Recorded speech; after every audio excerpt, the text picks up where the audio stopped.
भाई तुम ठीक तो हो ना? हाँ बिल्कुल ठीक हूँ। क्यों मैं ठीक नहीं लग रहा तुम्हें? तेरा 6 पैक अब फैमिली पैक बन गया है। तो क्या चल रहा है? तुम लोग चिल मारने आए हो?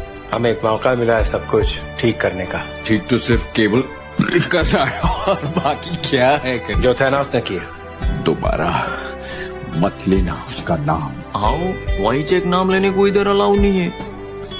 प्लीज सर अपना हाथ हटा लो। जानता हूँ तुम्हें डर लगता है उसके नाम से।